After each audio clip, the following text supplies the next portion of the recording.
Over the course of the season, while all eyes have been on the top of both conferences in the impending postseason clashes that are going to determine which historic seasons were legit and who's going to get fraud checked, the mid-tier of the league has had some pretty compelling storylines. In the East, the 4 through 6 seeds have all been relatively close this year, with a good mixture of established vet talent alongside younger, more exciting squads like the Pacers and new-look Pistons, all battling for seeding and position in what's sure to be a banger of a playoff run. And over in the West, things have been just as exciting and far more competitive, as the top of the conference has paradoxically been filled with younger, contending teams like the Rockets and Thunder, while the mid to lower tier consist of teams led by all-stars that carried the 2010s, attempting to put together one more miracle run. And though the Lakers and Warriors certainly fit this mold, no team represents this concept more than the LA Clippers, who have finally managed to hit a bit of a stride this season, with Kawhi finally returning from injury and earning LA slightly more mainstream media coverage. But while star talent like Kawhi, James Harden, or even the near most improved player campaign that Norman Powell was having may be the most talked about angles for this team, there's been a guy on LA who's not only been having undeniably his best offensive season of his career, but been experiencing a defensive awakening almost unlike anything we've ever seen this late into a career.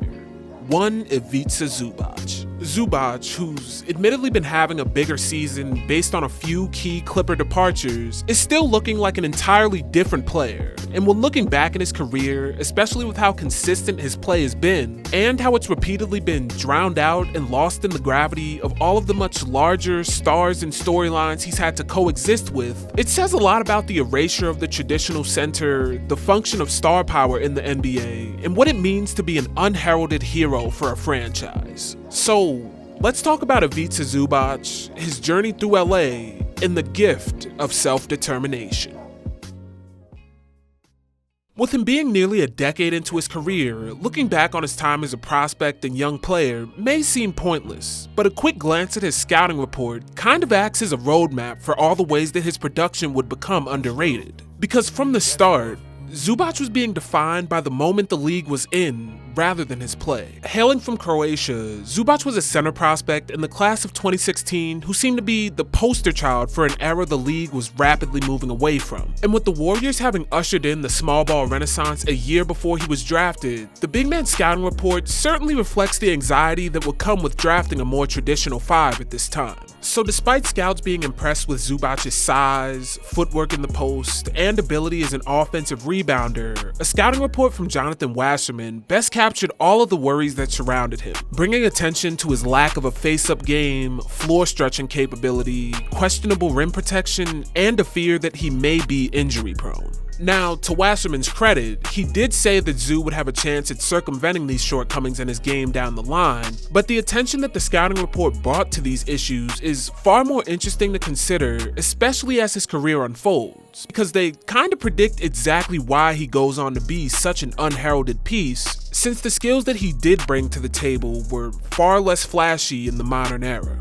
But even with the concerns surrounding both his durability and versatility, Zubac was taken with the 32nd pick, joining a young, rebuilding Lakers team. Entering LA, Zubac was in a bit of a strange situation, as the Lakers were ecstatic to be able to draft him at 32 because they considered him a first-round talent. However, they'd already given Timothy Mozgov a $64 million deal, and Tariq Black was taking up any other backup center minutes, making it so Zoo had a pretty non-existent first half of his rookie season. But beginning in the second half of the season, Zubac would receive more and more opportunities in the lineup and showcase how he was able to impact the game in various ways that his scouting report had previously been skeptical of. Over the final stretch, Zubac went from only appearing in 7 games and playing 55 total minutes to appearing in all of his final 31 games, starting in 10 of them and averaging 8.7 points, 4.8 rebounds, and 1.1 blocks. These numerous small-time contributions made all the difference on the court, with Zubac's block percentage over this span placing him in the 90th percentile amongst all centers, and his defensive rebounding percentage of 18.9% placing him in the 65th percentile. And although his late season evolution wasn't especially loud considering the Lakers' mediocre record, fans and media members alike took note of the rookie's big-time impact on the game that was almost imperceptible in the moment. So with a strong rookie season under his belt, Zubac entered his second season in LA with a reasonable bit of excitement for his evolution. But unfortunately, a combo of lackluster play and a front office desire to follow the league's trends ruined any shot that he had at building any real momentum. The Lakers began their offseason by trading away Mozgov on draft night to acquire Brook Lopez from the Brooklyn Nets, along with the 42nd pick of the draft, Thomas Bryant. These two moves were just one of the Lakers' numerous attempts to follow the NBA trend of floor-stretching fives, with Thomas Bryant's three-point shooting potential at the center spot being one of his main draws in the draft, and Brook Lopez was joining LA fresh off a year where he'd shot by far his most threes a game at 5.2. On top of this, LA would acquire Andrew Bogut on a one-year deal just one full season removed from him holding down the 5 spot for the Warriors, and as the Lakers season progressed, they began running Julius Randle and Larry Nance at the 5-man spot to try their hand at small ball, creating a bloated center depth chart that Zubac had no real place in. So even though he got some brief minutes at the tail end of the year, his sophomore season was far less notable than his rookie one, and wouldn't even be worth mentioning if not for some comments he gave in his exit interview that help us understand what he felt was keeping him off the court. In this interview, he not only acknowledged the big-time free agent signings that kept him off the floor, but also revealed that he'd rigorously worked on and desired to shoot more threes in an attempt to evolve his game with the times. This revelation is almost identical to the story of other traditional big men at this time who were trying to find their way in a changing league, with LA's front office fixation on floor-stretching fives paired with the moment the NBA was in, forcing a serviceable center who'd shown promise in a traditional role into chasing a type of development he didn't necessarily need at that point. Following this season, things would shift radically in LA, as the arrival of LeBron gave the front office a new 5-man philosophy, with the floor spacing 5 giving way to the traditional lob threat. And they'd waive Thomas Bryant and let Brook Lopez walk, bringing in JaVale McGee and Tyson Chandler, seemingly giving Zubac a better system to develop in. And for a while, he'd do just that, averaging 8.5 points and 5 rebounds on 58% shooting from the field in what was a bit of a breakout for the young center. In addition to ranking in the 77th percentile of effective field goal percentage, Zoo was also in the 79th percentile of block percentage and 84th percentile of offensive rebounding percentage, two areas that LA ranked 15th and 13th in respectively and appreciated any contributions he provided on that end. However, this breakout season just made the next set of events all the more confusing, as LA would ship Zoo to the Clippers on February 9th for none other than a potential floor spacing 5 in Mike Muscala. To pause for a bit, Zubac's career up to this point had been one that was filled with flashes of potential and elite play as a traditional 5, but was both overshadowed and in a lot of ways defined by the three-point renaissance that was overtaking the league. But as we'll come to find out, this wouldn't be the only defining factor in Zubac's career, and the media whirlwind of superstardom, paired with the elevated expectations of championship contention, would only further obscure the value that he brought to his team. Regardless, when he joined the Clippers, he was doing so as a highly valued piece, and with a youthful roster that seemed to be looking towards the future, there was plenty of opportunity and on-court reps for Zubac. And in the moment, he thrived with these chances, averaging a career-best 9.4 points and 5.3 rebounds, starting in 25 of the 26 games that he appeared in, and giving fans hope for the future as he looked to be a solid addition to their core. So despite an unflattering end to the season in the playoffs, where he was essentially forced to the bench in their first-round series against the Warriors, Clippers fans and media best described his value to the team, and really to the league, by writing, quote, "He didn't reinvent the wheel as a 5, but he didn't have to." These level expectations for Zubac created a seemingly ideal environment for the young center to develop with a similarly young group of co-stars sharing a timeline. But all of this time and leeway to develop would go out the window on July 6th when the Clippers traded away Shai Gilgeous to acquire Kawhi and PG, sending the expectations for LA to the moon and putting Zoo in the hot seat as the backup 5 for what was being looked at by some as a championship favorite. In his first full year, though, he overachieved with LA, with his averages of 8.3 points and 7.5 rebounds once again putting him in the upper tier as far as traditional center production was concerned. and his 14.5 offensive rebounding percentage placed him in the 97th percentile for all centers, along with him being in the 86th percentile of defensive rebounding and 79th percentile of effective field goal percentage. This strong season came right at the beginning of the Clippers' title chase, and with Doc Rivers at times opting to look towards the more established Sixth Man of the Year Montrezl Harrell for big-time minutes, Zoo was forced to have this impact while still having a leash of sorts, and following a disastrous defensive playoff run for Trez, paired with the exit of Doc Rivers, entering the 2020-21 season, there were reasonably high hopes that Zoo would be a larger fixture for the team, specifically because the Clippers hired Tyronn Lue, who had a similar tendency to lean into small ball when need be, but also recognized the value of traditional five production and prioritized situational lineups over any one concrete approach. And this season went pretty much exactly as we imagined on paper, because while Ty Lue initially began with the floor-stretching rim protector Serge Ibaka as the starting five, Zoo was able to find his footing as a backup, averaging 8.1 points and 6.9 rebounds over the first 40 games of the year, keeping up his consistent production while being a less glamorous or obvious contributor to the team's success. And after Ibaka's early exit with a back injury that would pretty much keep him out for the remainder of the season, Zubac would step into a larger role and once again impress, boosting his production to 10.2 points and 7.7 rebounds over the final 32 games of the year. And as LA went on their Western Conference Finals run, he proved himself to be a key part of a Clippers attack that had the third best offensive rating in the playoffs, as his pick and roll advanced stats painted the picture of a center deserving far more praise, with a frequency of 20.4 in the pick and roll, scoring 1.4 points per possession and placing him in the 82nd percentile amongst all bigs in the playoffs. Unfortunately, this run would end at the hands of the Suns, and with Kawhi suffering an ACL tear that would keep him out for the entirety of the next season, and an eventual Paul George elbow injury that would both clear the way for Zoo to take on a larger role for the team, while simultaneously devaluing it in the mainstream with the idea that he was simply a fill-in for a failing super team. Over the 2021-22 season, Zubac would finally break through a few career ceilings, averaging 10.3 points and 8.5 rebounds along with a full block, all career highs for a full season. And he'd showcase a bit of versatility in his game that wasn't necessarily where the league was trending, but still added a new layer to his attack, with him knocking down 85 of his 177 mid-range attempts, placing him in the 81st percentile of all big men. And he'd show some prowess as a passer, with his 9.7 assist percentage and 0.62 assist to usage ratio not being eye-popping, but still placing him in the 59th and 62nd percentile respectively. Under regular circumstances, this ability to step up into a larger role and take on more offensive and defensive responsibility would be celebrated league-wide.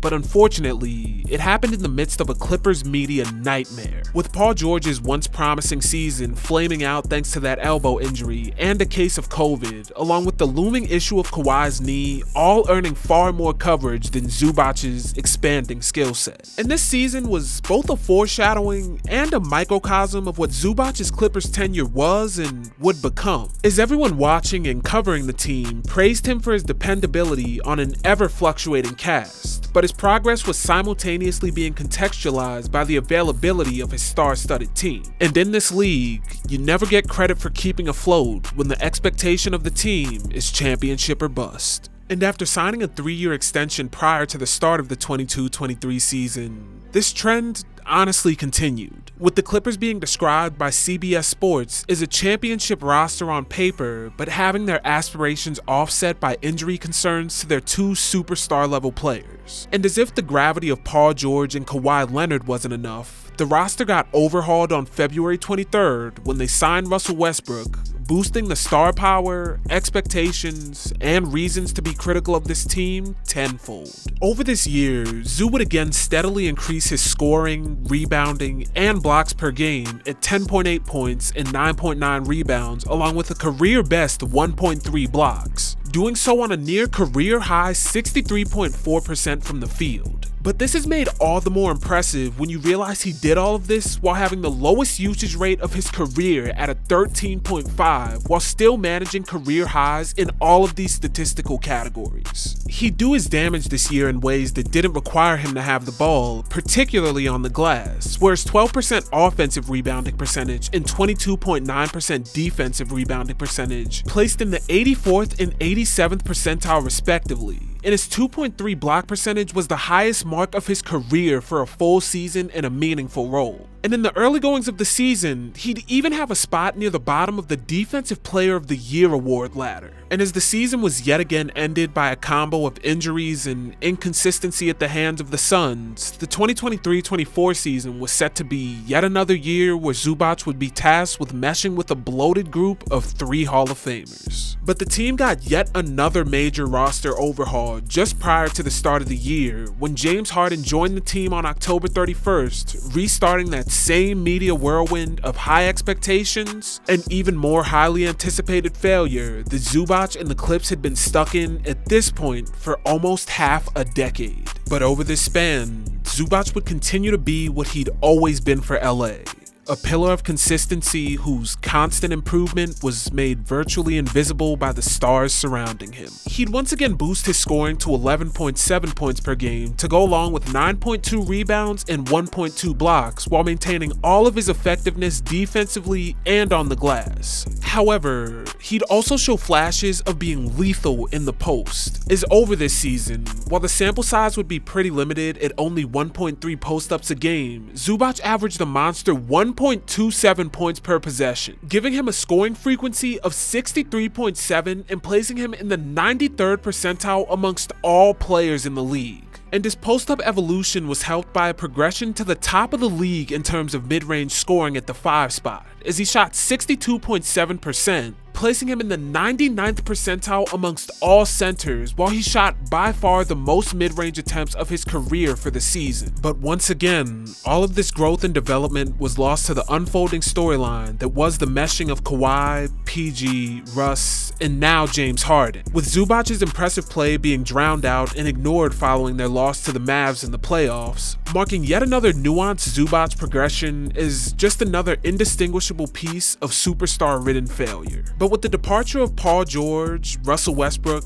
and the late return of Kawhi, along with an overall lowering of the theoretical offensive ceiling of this squad, it was not only apparent that the Clippers would need all hands on deck to make a playoff push, but the metaphorical addition by subtraction that had occurred cleared the way for Zubac to have the most prolific and appreciated season of his career. His career high 16.4 points and 12.5 rebounds has been fueled by a career best 17.8 usage percentage, placing him in the 68th percentile amongst all centers and gifting him a chance to be a fixture in an offense where he had long been viewed as an afterthought. And he's not only found himself in the 81st percentile of effective field goal percentage with a 61.9% thus far, but he's shooting 70% at the rim, which is the second highest mark of his career. And on top of finding himself in the 88th percentile of offensive rebounding and 94th percentile of defensive rebounding, his 1.9 block percentage rate places him in the 62nd percentile amongst all centers. He's also gotten the chance to raise his mid-range shot volume and efficiency, with him currently in the 85th percentile amongst all big men in mid-range shots, knocking down 52% of his attempts and providing a happy medium for a guy who had so often been criticized for his lack of floor stretching ability. All of these numbers come together to paint an unreal advanced stat profile, with Zubac adding a monster 8.3 points per 100 possessions for the Clips when he's on the court, while defensively, opponents are scoring 6.2 points less, giving him a 14.5 efficiency differential that places him in the 97th percentile amongst all players. But the eye-popping box score jump and advanced analytics flattery isn't really the point of this video, because the reality about Zubac is that, in many regards, he's always served the same function throughout his career. From the time he was drafted, he was viewed as a somewhat outdated piece who had his game defined by something other than himself, regardless of how well he played or incrementally developed. Whether it was his lack of floor spacing and ability to fit the newer NBA, or the decisions of the front office to move towards versatility and superstar talent, Zubac's career has never been one of flash and praise, but rather being a part of someone else's story or moment. And while it's true that he's certainly grown as a player and added tools to his offensive and defensive game, it's not a revelation or some strange coaching trick that's made him a dominant force, but simply the Clippers' decision to embrace the traditional big man for what he is in the modern league. LA has given Zubac the third most post-up possessions per game, with his 4.2 putting him only under Joel Embiid and Nikola Jokic. And his 28.6% post-up frequency is the highest in the league amongst players who played at least 50 games. This year, Zubac is simply receiving an opportunity to showcase the skill that he's shown flashes of for his entire career, but never truly been able to explore in a large role. So for Clippers fans or people who just like to root for players that have been overlooked or unheralded for one reason or another, make sure you keep an eye on Zubac, because he's been showing us what happens when he gets to play on his own terms. But with all that being said, that's going to do it for this one. Hopefully you enjoyed, and hopefully I can catch you in the next one.